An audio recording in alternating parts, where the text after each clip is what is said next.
Doppio grave incidente lungo via Trieste a Portogruaro. Nel primo si sono registrate ore di angoscia e forte apprensione per la famiglia della bimba di 4 anni del posto, travolta ieri sera da un'auto in corsa lungo la statale 14 Triestina, mentre attraversava la strada sulle strisce pedonali in compagnia della mamma.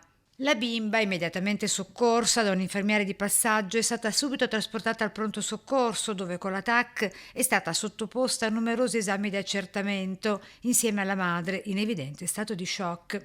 La bimba, sebbene ferita e con forti contusioni e lacerazioni, fortunatamente non sarebbe in pericolo di vita, per quanto molto dolorante e con problemi all'addome e agli arti inferiori.